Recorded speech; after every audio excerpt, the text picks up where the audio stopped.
ए total canal length हूँ 1716 metre 1716 आमर 450 metre जाए कम हो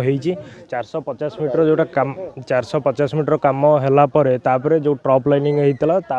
नेक्स्ट जहाँ केनाल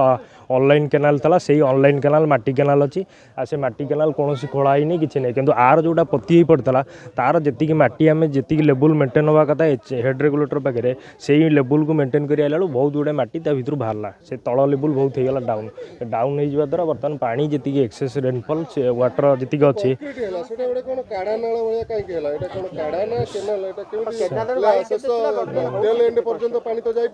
टेल एंड पर्यंत आमर जी उड्थ था से अनुसार उड्थ अनुसार 0.8 मीटर अनुसार हो पुराणा जोटा था आगुरी एचआर पाखे 50 मीटर पाखे से अधिका ओसार होता आर जी आयकट आमर अच्छी से आयकट को जी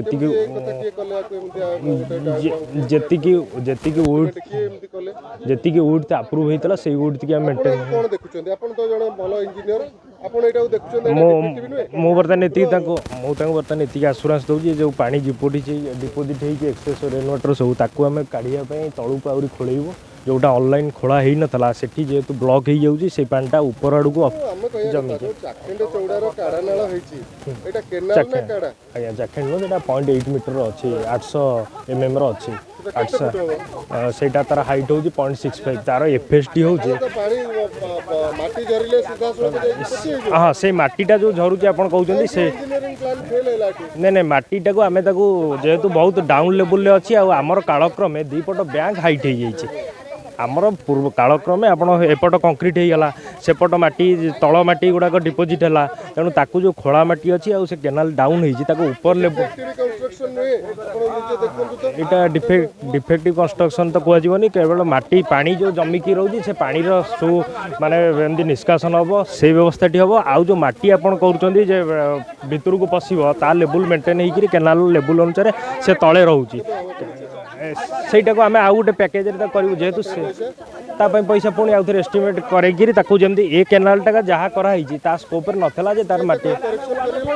करेक्शन वन से थोड़े टेंडर हो आम जी स्कोप तार अच्छी से ये भितर तार जी से आम कलु तले जो माटी गुड़ा ये कर तार भी कौट डिपोजिशन नाला से साइड रे डिपोजिट कर साइड माटी जो अधिका माटी से भितर को जापे ताकू से आम देखुचु जो लेवल केनाल वाल सरी से केनाल मुझे कहीदे तार फुल सप्लाई डेप्थ 250 मीटर अच्छी 0.25 मीटर 250 mm 250 mm वाइड हूँ 0.8 मीटर 0.8 मीटर 800 mm 80 सेंटीमीटर रोचे आज्ञा जिते कम स्टार्ट है आमर सबस्टेशन पाख तो कम स्टार्ट है आमर साईर स्त्री लोक मैंने विरोध करते देखिले नालटा को नाली सिस्टम किंतु जो कम बंद करने लोक विरोध कले से जे थे से कहले जे जी सरकारी काम में बाधा दब आम ताप्रति आईन स्टेप नबू तेणुकर जेहेतु से स्त्री लोक से डरिकी रही मु तो नी जेई मुझे आसिली बाहर पचारि जेकी मुझे आमर आउ साइरु दुई जन आम पिला गलु पचारू आपन ड्रॉइंग देखातु आपन केमती सरकार कहते नालटा को नाली करदेपाई सी कहले आज्ञा 14-15 रु ये प्रोजेक्ट पास है आम ड्रॉइंग चेंज करूँ जहाँ आज्ञा ऊपर ऑर्डर आम से करूँ तेणुकर आम आमको आम कम करने दिंतु आज्ञा कम करगले पानी रिटर्न घर को जाऊँगी आउ टे वर्षा हेल्ले आज्ञा ये रहा असंभाल परिस्थिति हम तेणु सी बिल बिल कर चलीगले कौन असुविधा हो जाऊँगी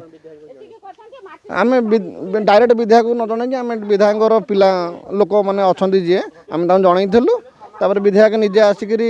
देखुं असुविधाटा कौन है नाल कम हुए सब केटू कम हुए ये नाल चछाचुच हुए जो नाल अवस्था रहा कथा आकु केनाल केनाल अवस्था न रही नाली अवस्था कर कंट्राक्टर कार्य कर चलती आकु ये तो वर्षा नहबार एत पा है आ वर्षा दिन में पानी उबुटुब हम साई भितर पानी पशिब साई आकु तुरंत आर प्रतिकार कौन करा जाऊ जेहेतु विधायक ये आसी पहुँचले ग्रामवासी लोक समेत उपस्थित रही ये जिनसर प्रतिकार कौन करा जाऊ आगुरी ए बाबद आम कहला बेलू से कहले आमर ये टेंडर रही जहाँ आम ता करूँ ना तुम्हें कहले तुम अनुसार आम कम कर आज्ञा ନାଳି କି ନାଳି ନାଇଁ ନାଇଁ ନାଳ ହବା ଦରକାର ନାଳି ହବା ଦରକାର ନାହିଁ କାଡ଼ା ନାଳ ଭଳିଆ ହେଇଛି ବିଲ ମାନଙ୍କରେ କାଡ଼ା ହିସାବରେ ପାଣି ଯାଏ ଆ ଭିତରେ ହେଉଛି ଏଥିରେ ଯାହା ମାଛଗାରୁ ମେଲ୍ କେନାଲ ଶାଖରେ ଏପଟେ ପାଣି ଛାଡ଼ିବାରେ ବିଭିନ୍ନ ପ୍ରକାର ବାଟି ବାଟି ସମ୍ପତ୍ତି ଅଛି ସେ ଯାଇ ଧାନ ଖିଆରେ ସେ ପାଣି କେନାଲ ପାଣି ଦିଏ ସେ ଧାନ ଖିଆରି ଭିତରକୁ କିନ୍ତୁ କୌଣସି ପ୍ରକାର ଯାଇ ହେଉନାହିଁ ପାଣି ଆଜ୍ଞା ଆଣ୍ଠିଏ ଛାତିଏ ପାଣି ଆ ଭିତରେ 2 ଜଣ ମୋଟର ସାଇକେଲରେ ବି ଆ ଭିତରେ ନାଳି ଭିତରେ ପଡ଼ି ସାରିଲେଣି ଛୋଟ ବୋଲେ କାରବାର ହେଉଛନ୍ତି ମଲେ ବି ତା ପାଇଁ ଜିଲ୍ଲା ପ୍ରଶାସନ ଦାୟିତ୍ୱ ନେବ ଆକୁ ଗ୍ରାମବାସୀ ମାନେ କୌଣସି ଆମେ ଆକୁ ପ୍ରତିରୋଧ କରୁଛୁ ଆମେ ସେଇ କହିଲା ତମେ ଯଦି ପଇସା ନ ଦେବ ଏଠି ମାଟି ଉଠାଇବିନି ତମେ ଦୋକାନ ଫୋକାନ ସବୁ ଭାଙ୍ଗିଦେମି ଆଉ ଯଦି ପଇସା ଦେବ ତ ଆମ ପୁଅକୁ ଫେର ଫୋନ୍ କରିକି ପଚାରିଲା ସିପୁନୁ ବି ଥିଲା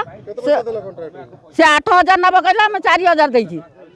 4,000 ଟଙ୍କା ନେଲା ମାଟି ଉଠେଇକି ନେଇଗଲା ନାଇଁ ତ କହିଲା ମୁଁ ଦୋକାନ ସବୁ ଭାଙ୍ଗିଦେମି ଏଠି ରହିପାରିବନି ନା ଘର ବି ଭାଙ୍ଗିଦେବି ଡୋଜର ଲଗେଇ ଘର ଭାଙ୍ଗିଦେବି ତମେ କିଛି କହିପାରିବନି ମୁହଁ ଖୋଲିବନି ଚୁପ୍ ହେଇକି ରହିବ ମତେ ଏମିତି ଧମକେଇକି କହିଲା ସେମିତି ଧମକେଇଲା ବା ସେଇ ଆସିଥିଲା ଯେ ନାଳ କାମ କରୁଥିଲା ଆଜ୍ଞା ଦିନ ଦ୍ୱିପହରେ ଲୁଟ୍ ହେଇଛି ମୋର ବ୍ୟକ୍ତିଗତ ମତ ଯେତେବେଳେ ମୁଁ ଆସିଥିଲି ଗୋଟେ ସେଠି ସୁଧିଘରକୁ ଏ କାମଟି ଜଷ୍ଟ ଆରମ୍ଭ ହେଉଥିଲା ଏବଂ ଯେତେବେଳେ ମୁଁ ଦେଖିଲି ନାଳଟାକୁ ଇଏ ନାଳି କରୁଛନ୍ତି ମୁଁ ସାଙ୍ଗେ ସାଙ୍ଗେ ଫୋନ୍ କରି ଡିପାର୍ଟମେଣ୍ଟକୁ ଜଣାଇଥିଲି ତାଙ୍କ SDO ମୁଁ କହିଥିଲି କାମ ବନ୍ଦ କର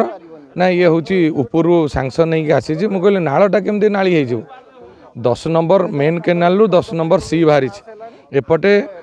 ହଜାର ହଜାର ହେକ୍ଟର ଚାଷ ଜମିକି ଜଳସେଚନ ହେଉଛି ଏବଂ ଲୋକମାନେ ଏଠି କାରବାର ହେଉଛନ୍ତି ଇଏ ନାଳଟାକୁ ଡ୍ରେନ୍ କରୁଛନ୍ତି ଉଦ୍ଦେଶ୍ୟ କ'ଣ ରାସ୍ତା ଚଉଡ଼ା କରିବେ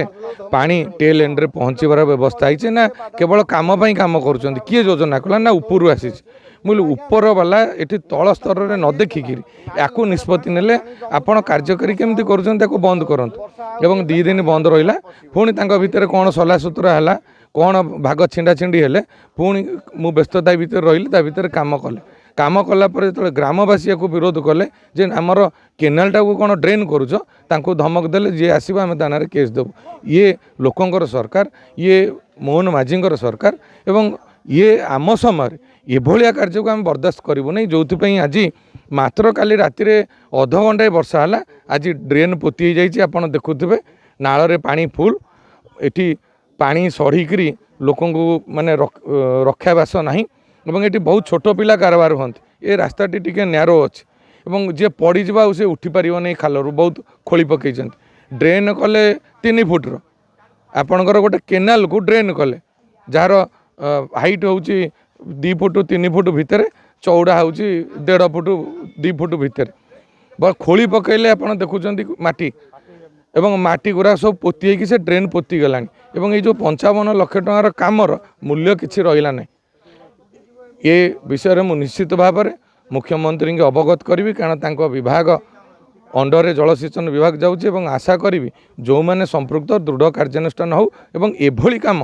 ଓଡ଼ିଶାର ଆଉ କେଉଁ ଜାଗାରେ ନ ହେଉ